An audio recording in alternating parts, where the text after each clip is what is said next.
Yo, what it do, YouTube? It's your boy Spray Paint back at you with another live video. Shout out to everybody that been rocking out with the kid. Y'all know when y'all step in the building, smash that like button. Jazzy, I see you, baby. Let's hop right into the subject. So, Poo Shiesty says he's asking the judge to not bring up his juvenile background, during trial or whatever. You already know when it come down to these violent charges, the first thing they do, they go to your criminal background or whatever. Okay, on this record, he got when he was 11 years old, he caught an armed robbery, and when he was 14, he had done caught assault charge allegedly. But we already know due to the charges that he has or whatever, they gonna try to bring that shit up in court. So I don't blame him. I wouldn't want the judge to bring up my previous history, especially when I was a juvenile, when I'm a grown man. You know what I mean? But free shiesty on that note. Man, let's talk about this versus battle though. Between Big Daddy Kane and KRS1. The pioneers, the one who paved the way for this rap shit. Home of the Mecca, BX, the Bronx. You know what I mean? They put on for them boys back in the days. But it was a legendary versus battle, and I gotta say, it gotta be the best one. You know what I mean? Out of all the versus battles that came out, I like the E40, the E40 and Too Short one. That one was hard. The Jeezy and Gucci. That one was okay. You know what I mean? The Ja Rule and Fat Joe, that was mismatch right there. That didn't go together. That was like two left shoes. Ja Rule had too many hits for Fat Joe. Fat Joe couldn't compete with him. The Locks and Jadakiss, that's a good one. But this KRS one with Big Daddy Kane, these niggas is in their 50s, bro. And they did a damn good performance.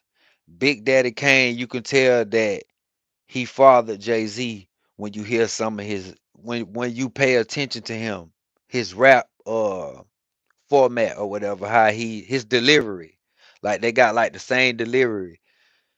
He has good breathing control. He gave you metaphors, bars, and the teacher KRS1, he basically showed niggas how to be a MC.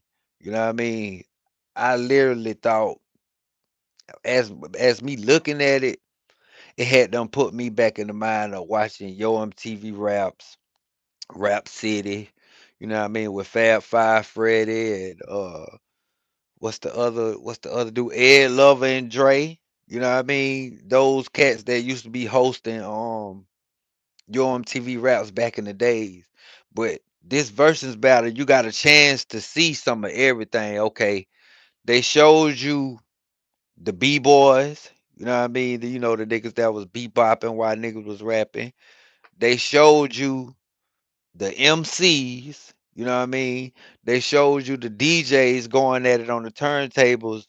DJ Kid Capri and DJ Scratch, and they also had some old school.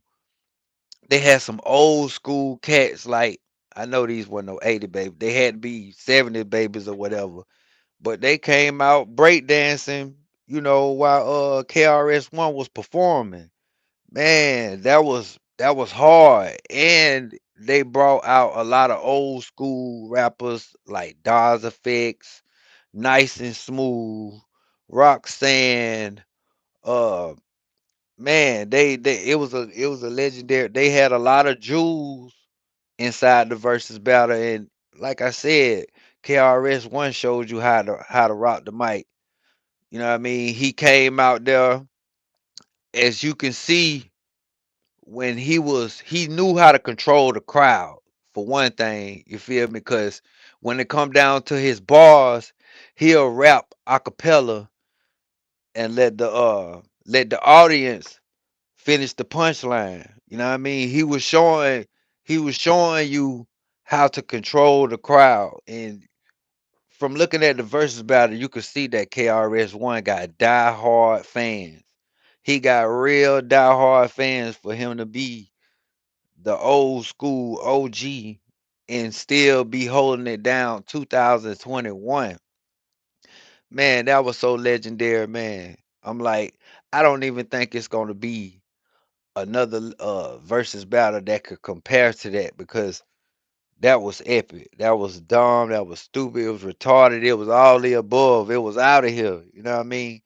And he said, the only person he invited a lot of people to come on the versus battle. The only person that didn't show up was Cool G Rap. But for the most part, man, that was epic. That was something special right there. And ain't no telling who the next versus battle. But I know one thing, Jazzy, we gotta see 3-6 go head up with Bone, man. They gotta cook that up. They gotta have that, man. 3-6 versus Bone. The fans is demanding that. You know what I mean? And they also demanded the 8 ball MJG versus battle against UGK. Man, that would be so dumb. That would be epic right there, especially for the South. You know what I mean? Because lately the versus battles we've been, I think the last two, what we got KRS1 and Big Daddy Kane. Then we had Jim Jones and the Locks. You feel me? They need to go on and work their way back down south to the pioneers who paved the way from the South. Cause you still got groups like Ghetto Boys out there. You know what I mean? You got 8 ball, MJG, UGK. Yes, yes, yes. Come on back to the South with it. You got 3-6 Mafia. They still available. You got the Hot Boys out there. You got the No Limit Tank. They out there.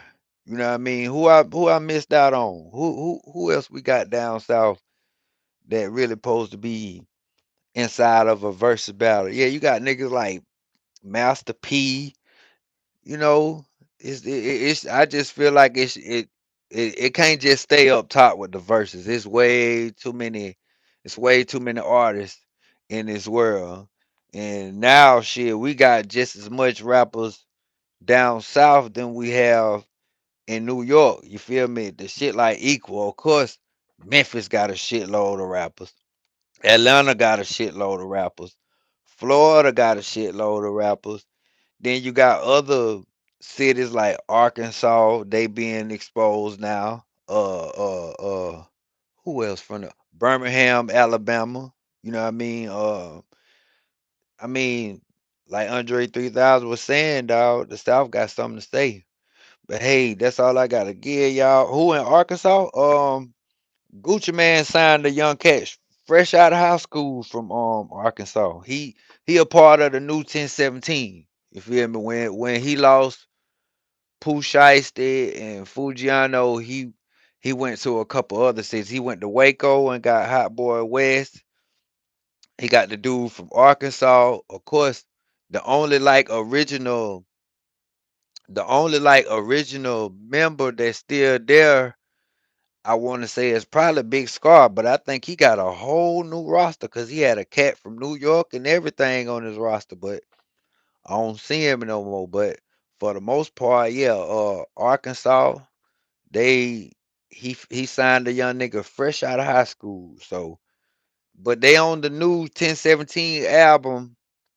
I think it dropped like 2 days ago, dog. Like 2 days ago, you can go check that shit out. I ain't get a chance to listen to it yet, but I probably tap into it today. You know what I mean? But hey, this all I gotta give y'all, man. Spray paint, I'm gone.